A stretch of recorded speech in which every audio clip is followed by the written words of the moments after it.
The coffee cup was still warm when the stars themselves seemed to shatter against the hull. Larkin watched the liquid slosh against ceramic. The transport vessel shuddered around him. Emergency lights painted everything in hellish red. The passenger compartment erupted into chaos. Screams echoed off bulkheads. Running footsteps pounded against deck plating. The acrid smell of burned circuitry flooded the recycled air with electrical death. Security officer Zelora stood near the reinforced observation window. Her smooth blue hands stayed steady against the transparent aluminum. Bioluminescent markings along her arms pulsed with soft violet light in the emergency lighting. She'd been watching the stars moments before. Her movements were graceful in that distinctly alien way. It made humans uncomfortable and fascinated in equal measure. Now those same luminous violet eyes tracked the incoming vessels with predatory focus. She calculated vectors and threat assessments with cold precision. Her species was known for this ability. Another impact sent passengers sprawling across the deck like scattered toys. Zelora's comm unit crackled with rapid reports from the bridge. Voices were tight with controlled panic. 3 ships approaching on attack vectors. Unknown configuration, but heavily armed. The transport's shields were failing faster than backup generators could compensate. Larkin set his coffee cup on the nearest secure surface. He stood with deliberate calm. It was as if pirate attacks were merely inconvenient interruptions to his morning routine. The motion was unhurried, almost meditative. It drew curious glances from other passengers. They clutched emergency handles with white-knuckled desperation. "Here, hold this for me." Zelora turned. Confusion flickered across her elegant alien features like heat lightning. Her people valued protocol above all else. They respected procedure as the foundation of civilized interaction. They understood the careful dance of military hierarchy. It kept the galaxy from descending into chaos. Humans asking aliens to hold their beverages during combat situations wasn't covered in any manual she'd studied. It wasn't part of any training scenario her instructors had devised. The cup was thrust into her hands before she could respond. Ceramic felt warm against her smooth blue palms. The dark liquid inside still steamed with aromatic promise. The casual gesture carried weight she couldn't immediately process. It was as if this simple exchange was somehow more significant than the weapons' fire hammering their shields. "Where are you going?" Her voice carried that musical quality common to her species, though stress sharpened the edges into something almost dangerous. Larkin was already moving toward the emergency equipment locker. His movements were efficient and practiced. His casual bypass of security locks suggested this wasn't his first encounter with desperate circumstances. The way he navigated the swaying deck spoke of experience. Experience with unstable environments, with situations where survival depended on quick thinking and steady hands. Outside, to handle the situation personally. The maintenance airlock was at the far end of the passenger section. It was designed for routine hull repairs and emergency evacuations. Not, Zelora reflected with growing alarm, for passengers to launch themselves into active combat zones, where veteran pirates with military-grade weapons waited like apex predators in the void. She followed him anyway. Still clutching the coffee cup like it contained sacred artifacts from a lost civilization, the ceramic felt increasingly precious in her hands. A tangible connection to normalcy in a universe suddenly defined by impossible decisions and incomprehensible human behavior. The emergency suit he pulled from storage was basic civilian grade. Magnetic boots for hull walking. Minimal life support for short-duration work. Basic propulsion pack with limited fuel capacity. Tools rattled in the utility belt as he sealed the chest plate with practiced efficiency. Nothing resembling weapons. Nothing that could conceivably threaten military spacecraft. Spacecraft equipped with enough firepower to reduce their transport to component atoms. You cannot seriously intend to fight 3 armed vessels with maintenance equipment. Larkin paused in his preparations. He glanced at her through the helmet's faceplate. His expression was calm, almost amused. The kind of expression that preceded either brilliant strategies or spectacular disasters. She couldn't determine which category this particular moment belonged to. Watch and learn. The airlock cycled with mechanical precision. Atmospheric pressure equalized in stages. Warning lights bathed them both in rotating amber. The outer door opened to reveal the infinite darkness of space. It was punctuated by dancing lights of weapons fire. The pirate ships circled their wounded prey like predators testing barriers before the final kill. He launched himself into the void with casual confidence, as if stepping outside during combat was merely another day at the office. Zelora pressed against the observation window, coffee cup forgotten in her hands. She watched with the horrified fascination reserved for natural disasters and acts of supreme human stupidity. 3 heavily armed vessels, each easily 10 times the mass of a single human in a maintenance suit. They continued their attack pattern around the transport with methodical precision. The first ship never saw him coming. Larkin drifted in the shadow of debris from earlier impacts. He used the pirates' own weapons' fire as cover. He moved through space with the fluid grace of someone who understood physics, not as limitations, but as tools to be manipulated. When plasma bolts illuminated the darkness around him, he was already somewhere else, already calculating the next impossible maneuver in a dance only he seemed to understand. The magnetic clamps on his boots weren't designed for combat applications. They were meant to secure maintenance workers to hull plates during routine repairs. Repairs in the cold vacuum between stars. But they also made excellent anchoring points when applied to the sensor array of an unsuspecting ship. A ship whose crew was too focused on their primary target to notice a single human, attaching himself to their hull like a determined parasite. Zelora watched him work on the first vessel's communications mast. He attached something small and unremarkable from his tool kit, a device modified in ways she couldn't identify from this distance. Purpose unclear, until its effects began cascading through the ship's systems like digital poison. The pirate vessel continued its attack run, unaware of its new passenger, unaware that death was spreading through its networks with surgical precision.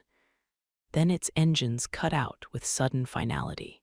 The vessel drifted powerless while its companions continued circling, their crews no doubt frantically trying to understand what had gone wrong. Gone wrong with their perfectly functional ship. Internal lights flickered erratically as whatever Larkin had introduced spread through their automated systems, turning their own technology against them with cruel efficiency. He was already gone, pushing off into space toward the second ship, with the casual confidence of someone who'd done this before. This time he approached from above, using the vessel's bulk to mask his approach. The pirates focused on their disabled companion. They were trying to understand the impossible, trying to reconcile the evidence of their sensors with the reality of their situation. They never looked up, never considered that death might come from the empty space above their heads. The device he attached to their primary sensor cluster was larger, more complex. Its purpose became clear as the second ship's weapons went silent. Zelora watched him work with the concentrated focus of an artist, as if disabling military spacecraft was a form of creative expression, requiring perfect technique and intimate understanding of technological vulnerabilities. The second ship's engines sputtered and died. Interior lighting failed section by section until only emergency power remained. leaving the vessel drifting helpless in the void. 2 ships disabled within minutes, their crews trapped in metal coffins of their own making. 2 down, 1 still circling, its weapons trained on the transport's failing shields. The 3rd pirate captain was smarter, more cautious than his companions. The ship maintained distance while scanning space for threats they couldn't quite identify, sensors showing nothing but empty void, cosmic radiation, and the faint heat signatures of disabled vessels. Their instruments weren't calibrated to detect a single human in a maintenance suit, drifting cold and silent in their sensor shadow like a ghost, waiting for the perfect moment to strike. Zellora lost sight of him then. The 3rd ship blocked her view with its hull that bristled with weapon emplacements capable of reducing the transport to component atoms in seconds. She found herself gripping the coffee cup tighter, her smooth blue fingers tightening as minutes stretched into eternity. The pirate ship maintained its position with predatory patience, weapons charged and ready, waiting for something. Orders from disabled companions who could no longer respond. Clarification of threats that didn't appear on any scanner. An explanation for the impossible that would never come. Then the ship began to spin, slowly at first, almost imperceptibly, like a dancer beginning an elegant waltz. Then faster, rotation building as whatever Larkin had done to their maneuvering systems cascaded through their navigation computers. With unstoppable momentum, the vessel tumbled end over end, weapons firing harmlessly into space as they lost all control, all ability to distinguish up from down in the merciless void. Zellora saw him then, a tiny figure pushing away from the spinning wreckage, using his propulsion pack to navigate the debris field he'd created. With nothing but ingenuity and an intimate understanding of how complex systems could be turned against themselves. 3 military vessels, disabled in the span of 20 minutes by a human with basic tools, and what appeared to be an almost supernatural knowledge of starship vulnerabilities. The transport's shields had stabilized by the time Larkin drifted back toward the airlock, emergency power restored to main lighting. The chaos in the passenger compartment subsided like a tide retreating from shore. Word spread through the ship that the attack was over, that somehow, impossibly, they were safe. Larkin cycled through the airlock. His movements remained unhurried despite the thin atmosphere remaining in his suit's reserves, as if near-death experiences in hard vacuum were routine occupational hazards, rather than the stuff of nightmares and hero stories. Zellora was waiting when the inner door opened, still holding his coffee cup with the careful reverence usually reserved for religious artifacts. The liquid had grown cold during the 23 minutes of impossible combat, but steam rose from the surface when she handed it back. She'd used her species' natural ability to regulate temperature, keeping the beverage warm through precise control of her body heat, the bioluminescent markings along her arms pulsing with gentle warmth. It was a small gesture, but one that spoke to depths of consideration her people rarely showed humans. An acknowledgement that some rituals, however simple, deserved preservation. Even in the face of chaos and impossibility, Larkin accepted the cup with a nod of thanks. He removed his helmet with one hand while taking an experimental sip with the other. Perfect temperature, just the way he'd left it, as if the intervening combat had been nothing more than a brief interruption to his morning routine. How? The question escaped before she could prevent it. Raw curiosity overrode diplomatic protocols and professional restraint. He settled into a nearby seat, still wearing the maintenance suit's lower half. He took another thoughtful sip while around them other passengers began to stare, whispering among themselves about the human who'd stepped outside during a pirate attack and somehow returned victorious. As if performing miracles in hard vacuum was just another skill in his repertoire. Engineering degree. 4 years working asteroid mining operations where the margin for error was measured in heartbeats. And the difference between life and death often came down to understanding how machines really worked. You learn things about how ships function when your survival depends on keeping them running in impossible conditions. That doesn't explain what you did to their systems. Larkin smiled. The expression carried hints of secrets and hard-won knowledge. Knowledge gathered in the dark spaces between stars. Every military vessel has the same basic flaw. They're designed to work perfectly, which means they fail catastrophically when you introduce variables they're not programmed to handle, such as maintenance frequencies, diagnostic signals that tell a ship's computer to shut down specific systems for repair. Usually, those signals come from inside the ship, from authorized personnel using proper equipment and following established protocols. But if you know the right frequencies and you can get close enough to their external sensors, you can convince their computers that they need immediate emergency maintenance.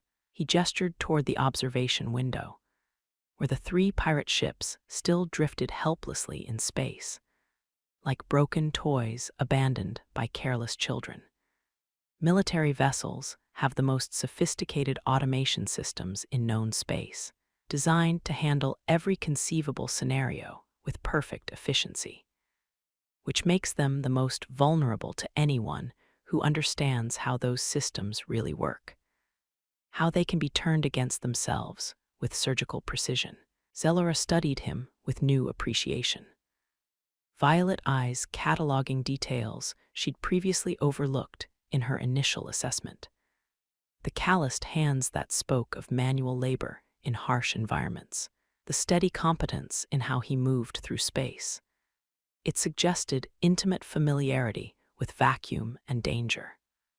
The casual way he'd turned military engineering into an impromptu weapons system, without breaking a sweat.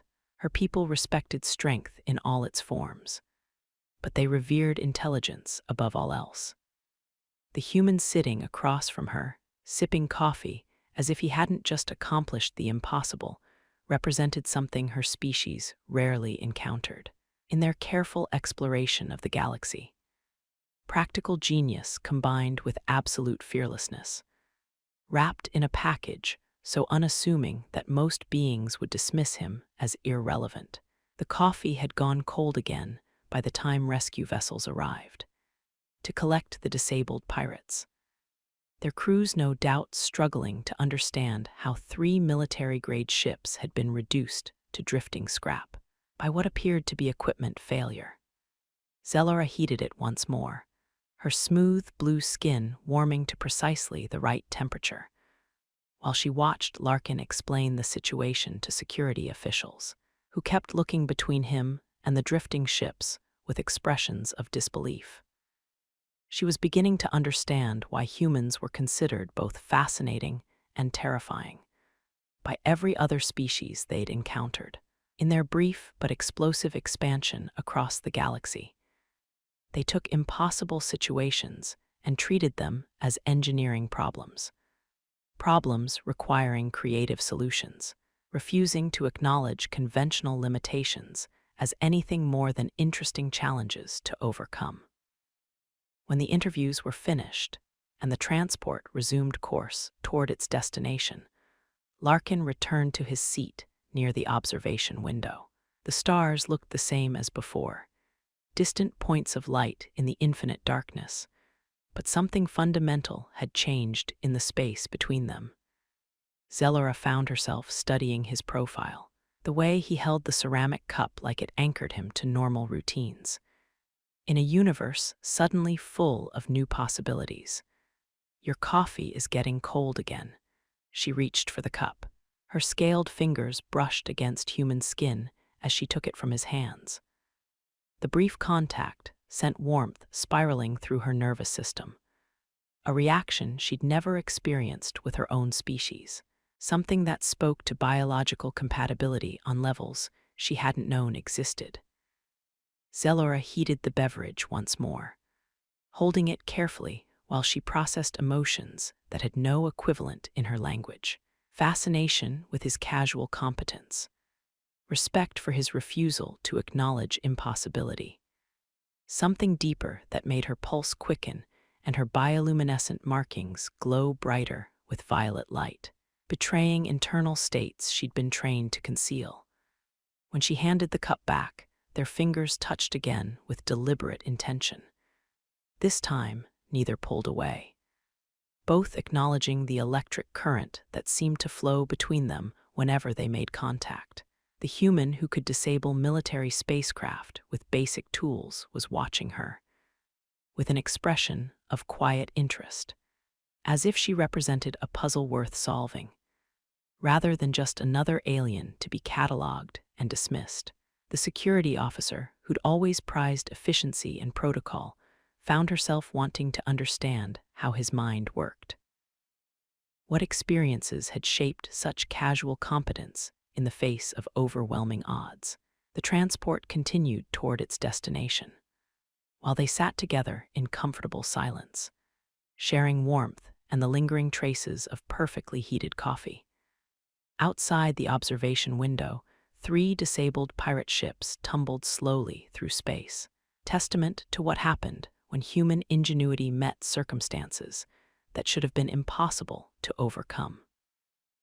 Zellora had seen her share of impressive displays during her security career, military exercises involving coordinated fleet movements, combat simulations with hundreds of participants, actual battles where superior firepower and tactical planning determined victory through overwhelming force and careful strategy. None of them compared to watching a single human step outside during an attack and return victorious, asking only that someone hold his coffee while he handled the situation personally. The casual dismissal of danger, the refusal to acknowledge that some things simply couldn't be done, the transformation of routine maintenance into weapons of war. It all spoke to something fundamental about human nature that her species was only beginning to understand.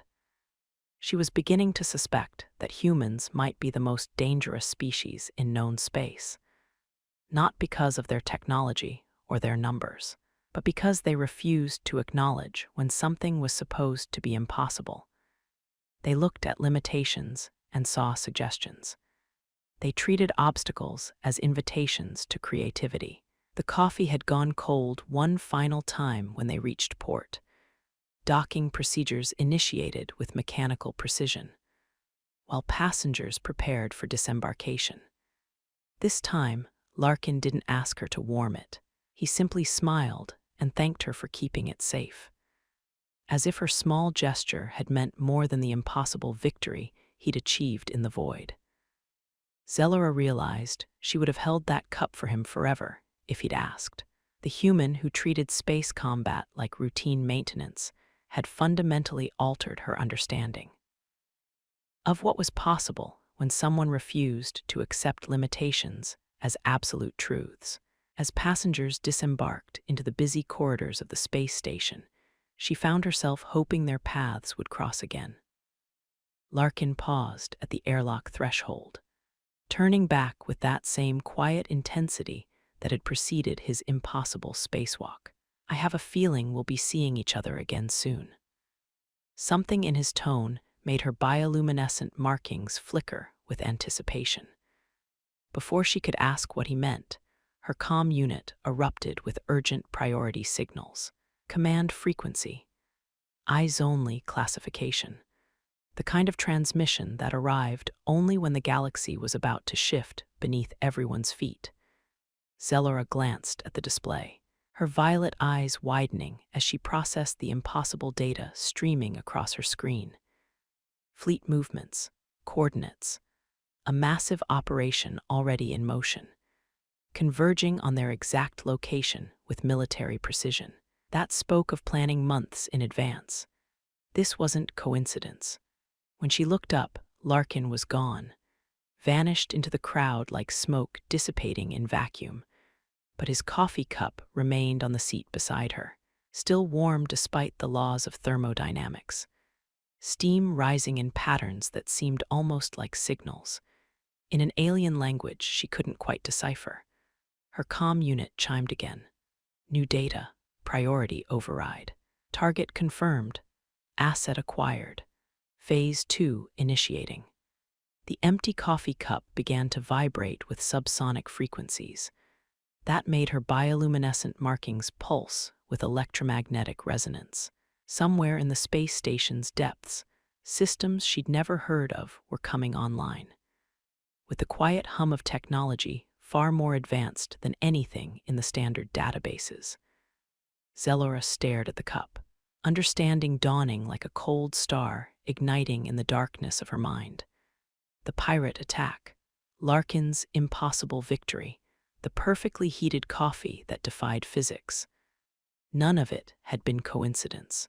The galaxy around her suddenly felt vast and dangerous. Full of currents and conspiracies she was only beginning to glimpse. And somewhere in that maze of possibilities, a human who treated space combat like routine maintenance was already 3 steps ahead of everyone else, playing a game whose rules hadn't been written yet. The coffee cup grew warmer in her hands, as if responding to her pulse, as if it contained secrets that were just beginning to unfold.